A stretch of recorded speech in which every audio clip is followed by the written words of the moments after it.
Pak Ustadz, katanya jodoh adalah cerminan dari dalam diri kita. Bagaimana cara kita mendapatkan jodoh yang soleh? Macam mana engkau? Begitulah jodohmu.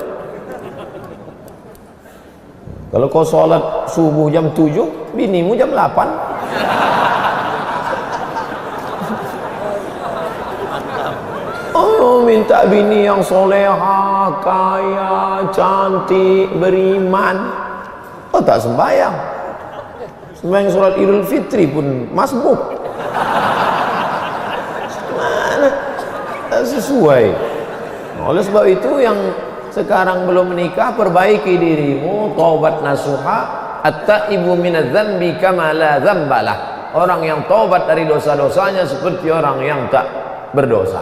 Perbaiki diri, tubu ilallahi taubatan nasuha. Mudah-mudahan yang sudah hijrah ini, ayyul hijratu afdal, hijrah apa yang paling afdal ya Rasulullah? Rasulullah SAW menjawab, man hajaras sayyiat, orang yang meninggalkan perbuatan silap, salah dan dosa. Oleh sebab itu mudah-mudahan yang sudah hijrah menggabungkan diri dengan komunitas hijrah, mudah-mudahan dipertemukan dengan jodoh yang baik-baik. Ya Rabbal Alamin. Bagaimana doa supaya kita mendapatkan perempuan yang kita sukai? La tadharni fardan wa anta khairul warisin. La tadharni fardan, la jangan, tazar kau biarkan, ni aku, fardan sendirian. La tadharni fardan, jangan kau biarkan aku sendirian ya Allah. Wa anta khairul warisin, engkau sebaik-baik pemberi waris. Oleh sebab itu tak ada di situ sebut cantik Pak Ustaz. Tak ada sebut situ yang kita sukai. Kadang kita suka hari ini, besok kita tak suka lagi.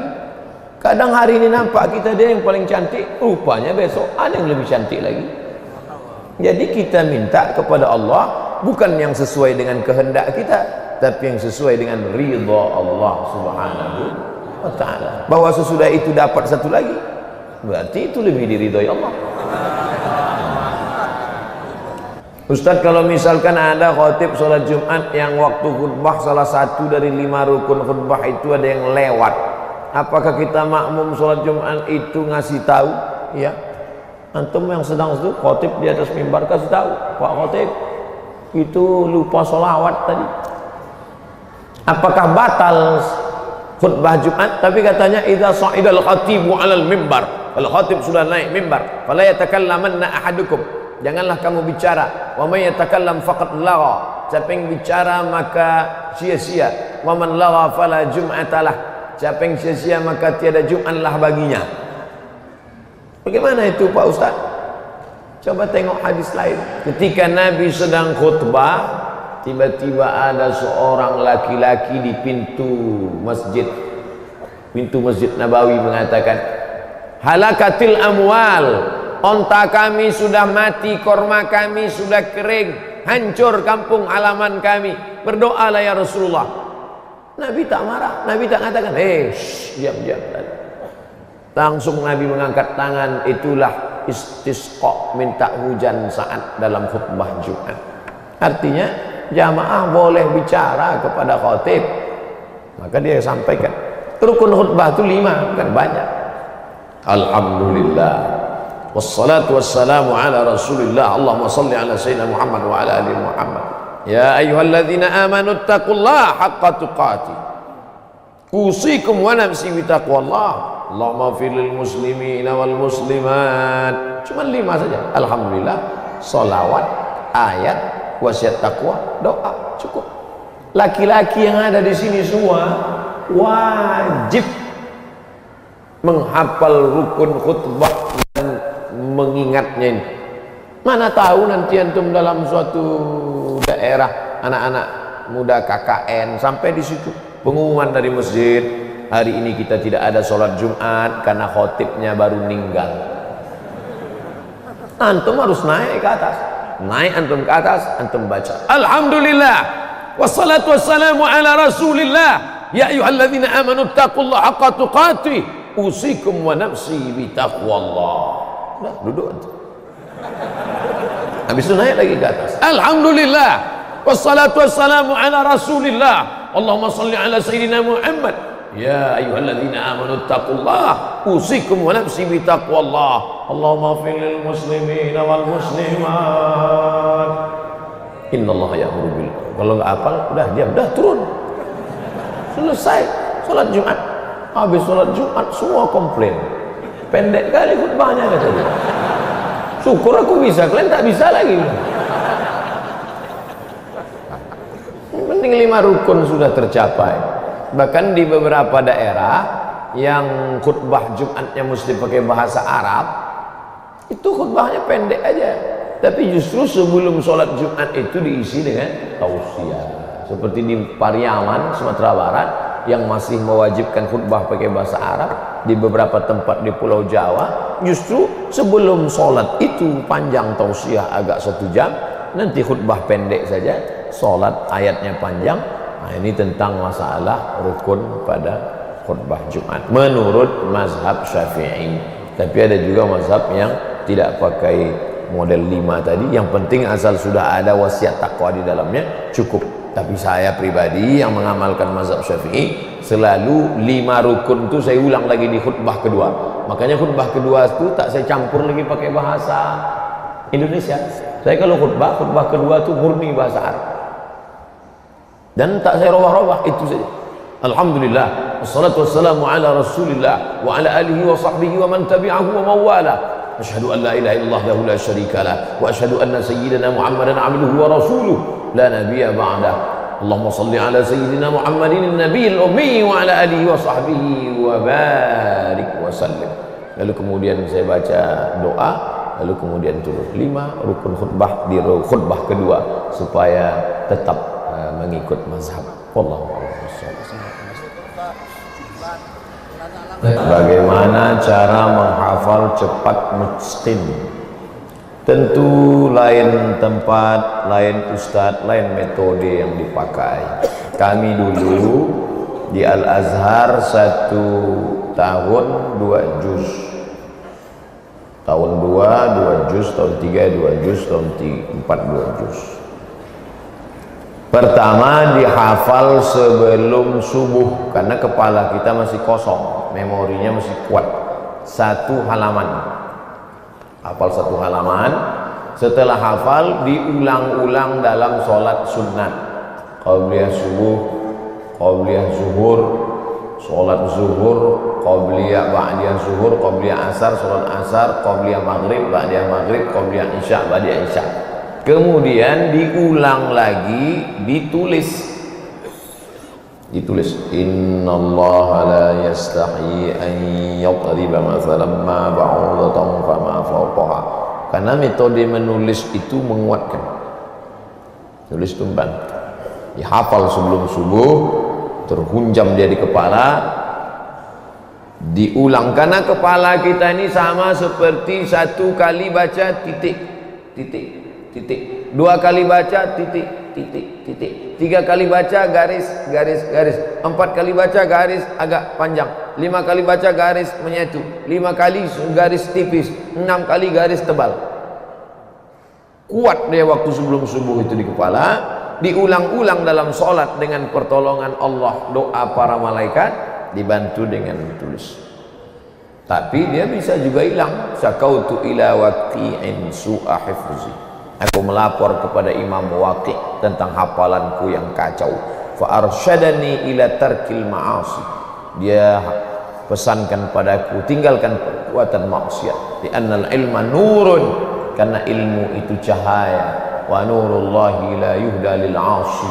Cahaya tak akan diberikan pada perbuatan orang pelaku maksiat. Oleh sebab itu jauhi perbuatan maksiat. Saya mau minta doa supaya cepat menghafal Quran. Allahumma ansur alaina min khazaini rahmatika. Ya Allah, tebarkanlah kepada kami dari perbendaharaan rahmatmu. Karena yang diberikannya kepada kita itu bukan kuasa kita, itu kuasa Allah Subhanahu wa ta'ala. Ya Allah, tebarkan kepada kami sebahagian dari perbendaharaan rahmatmu, birahmatika ya arhamar rahimin, dengan rahmatmu ya Allah. Doa itu sebelum tawakal, pertama usaha, setelah itu doa, habis itu baru tawakal. Cara tidur yang tidak membatalkan wudhu itu bagaimana? Disebutkan dalam kitab ditulis oleh Imam Al-Muzani dan Imam Al-Buwaiti, murid dari Imam Syafi'i yang mulazamah dengan Imam Syafi'i. Mereka tulis yang dalam bidang usul fiqihnya ditulis oleh Imam Rabi' Al-Muradi, itulah kitab Ar-Risalah. Sedangkan dalam kitab fiqihnya disusun oleh Imam Al-Muzani, Imam Al-Buwaiti, itulah kitab Induk. Di situ disebutkan duduknya maaf cakap. Kedua apa tempat duduk kita itu apa namanya? Nanti tulis. Saya agak takut saya ceramah sekarang. Pantatnya menempel ke lantai. Menempel ke lantai, tidak bersandar. Selama menempel ke lantai itu, duduk antum itu menempel, nah itu tidak batal, walaupun ngences, walaupun berbunyi, tak batal. Tapi kalau sampai antum maju ke depan, telungkup antum, batal. Saking kan ngantuknya telungkup ke depan, terangkat kan, batal. Karena waktu terangkat, itulah anginnya keluar. Atau untuk menyandar ke dinding, menyandar ke tiang. Nah, maka yang duduk di tengah ini, nah ini tak batal. Tapi yang agak dekat-dekat tiang, itu ragu saya. Nah, jangan miring ke kanan, jangan miring ke kiri. Nah, duduk menempel. Nah, insya Allah tak batal karena rapat dia. Kalau ragu Pak Ustaz, batal apa enggak batal? Batal enggak batal? Jangan kau batalkan salatmu. Hatta tasma'a sautan au tajida rihan, sampai kau dengar ada suara atau kau cium bau. Dua indikasinya, terdengar suara atau tercium bau. Karena ada yang tak bersuara tapi berbau. Apakah orang yang meninggal boleh disolatkan berulang kali? Boleh solat jenazah berulang kali, boleh solat gaib berulang kali, bolak balik. Nabi Muhammad SAW itu jenazahnya tak dibawa keluar. Jenazah Nabi itu di dalam kamar itu kecil, maka berganti-gantian sahabat solat keluar, solat berkeloter. Yang tak boleh berkali-kali itu menyembelih binatang, tak boleh. Binatang kalau sudah disembelih diangkat pisau, haram hukum. Makanya pisau itu tak boleh. Tak boleh ditarik, nah, sekali. Nah, tengoklah video saya yang motong-motong kurban.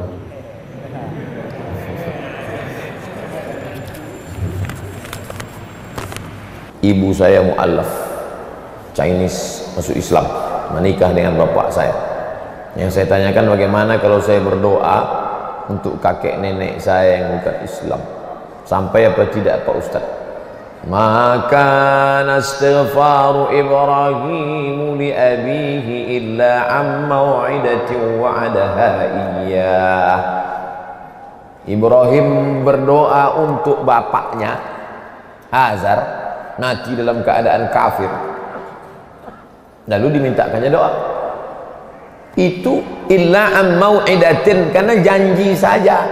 Karena dulu dia berjanji, la illam tantahi wahai Ibrahim, kalau kau tak berhenti mendakwahi aku, menceramahi aku, la arjumannaka, ku lempar kau pakai batu, wahjurni maliya, pergi tinggalkan aku, pergi sana, pergi. Apa kata Ibrahim?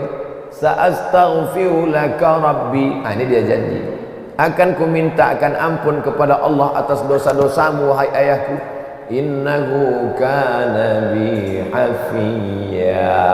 Sesungguhnya Allah mengabulkan doaku. Sudah janji, al-wa'du dain, janji adalah utang.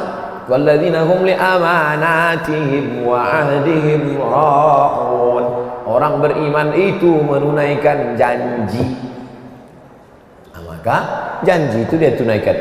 Adapun Ibrahim mendoakan bapaknya itu yang tak bersyahadat tiada Tuhan selain Allah Itu hanya janji. Falamma tabayyana lahu annahu aduwwun lillah.